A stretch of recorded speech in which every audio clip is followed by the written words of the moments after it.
What's up, guys? So today we got a question from Masio, and he says that there's this thing, these videos going on online where they basically have these like strongmen and bodybuilders. They're two different things, of course. I'm just letting you guys know in case you're a strongman and be like, I'm not a damn bodybuilder. I know.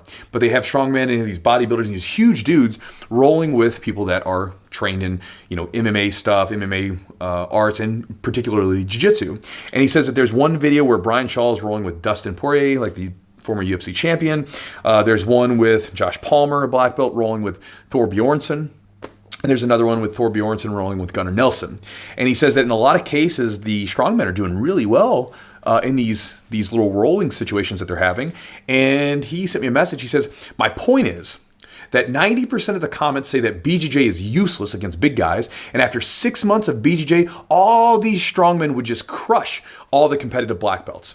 Their channels are very popular and have big numbers on YouTube. Do you think it is bad for our sport when BJJ representatives and black belts who train for 15 years or more agree to roll with amateurs and lose?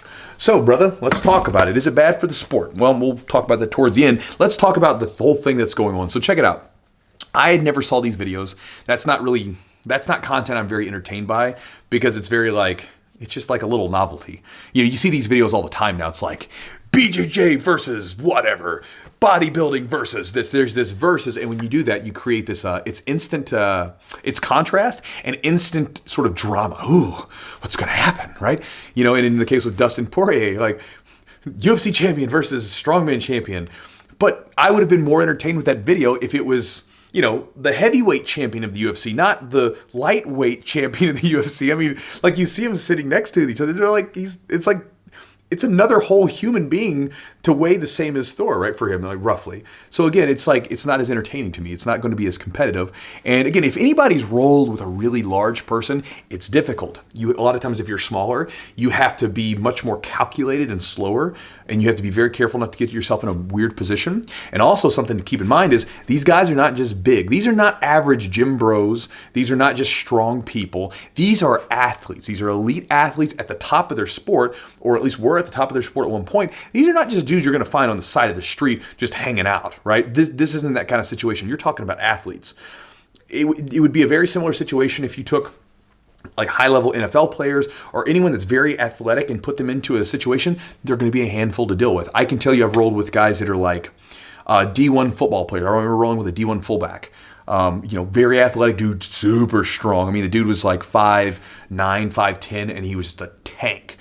And rolling with him, and I remember rolling with him for like 30 minutes before I could finally get him down, and he would just ball up, and every time I would get something, he would like shake around and stuff like that. And that's one of the things, when you play against someone that size, you have to be able to play that kind of game. You can go back and look at like the old Pedro Sauer. There's this famous video, Pedro Sauer versus this big bodybuilder. And if you notice, Pedro Sauer kind of has to play smart a little bit, right? He has to know the right way to go against the person. He's not just going to go in there, smash the guy, take him down with a double leg takedown, and start pounding him. He plays it smart. And so when you watch those videos, understand you have to do that. Like if you watch the match or the roll with Gunnar Nelson, he does that. I mean, he submits him a couple times, but he's in some, you were talking about turtle position and stuff. Yeah, he's there, but he's never in really danger. And so he plays his cards right. He conserves energy when he needs to, and then he goes when he needs to. If you watch that match, and if you've ever rolled with a really large man, you can tell that's what he's doing, because he has to be careful not to get in a weird position, and he's making sure that he goes at the right time so he's not fighting so much of that strength.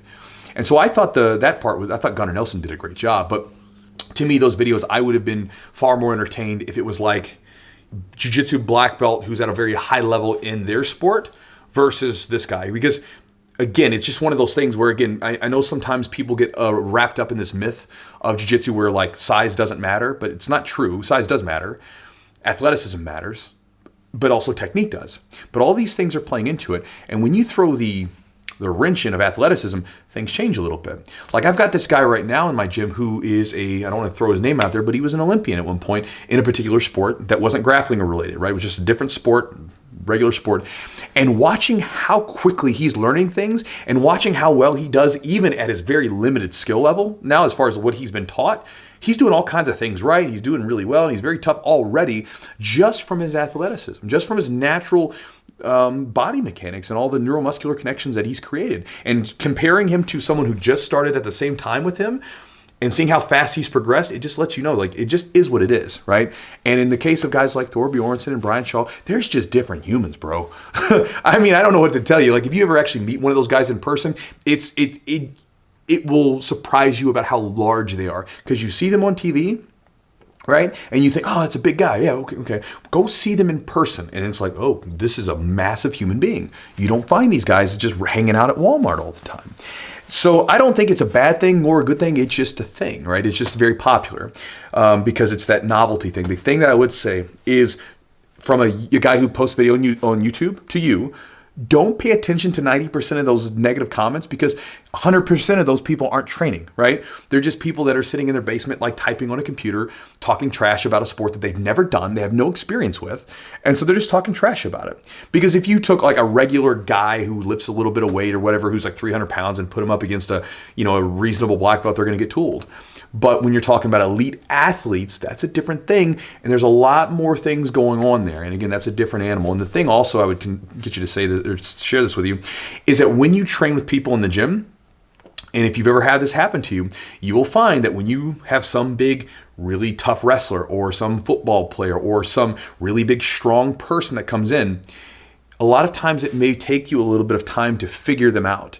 Because again, if you don't have a lot of those people to roll with, when you finally roll with one, it's going to take you a little bit of time to get used to their style and learning how to use your techniques against them. This is one of the reasons why I tell people, if you want to learn how to deal with the bigger, stronger people, your best bet is to find bigger, stronger people and roll with them. It's going to be uncomfortable. I get it.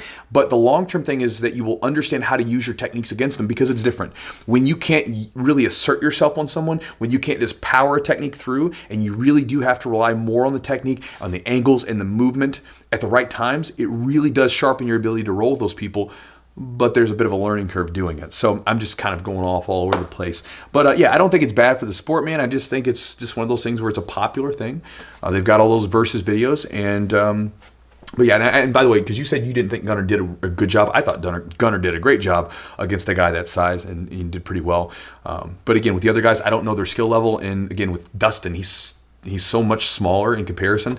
I don't think it's a fair comparison. I would rather see one of these strongmen roll against like a Jiu-Jitsu black belt who's a very high level black belt who's also like a 250 plus guy, or I would like to see against a heavyweight or something like that in UFC to see what that looks like. I think that'd be more competitive rather than like some little guy getting squashed. But anyway, that is the video, Masio. Thanks for the question, brother, and I'll talk to you guys next time.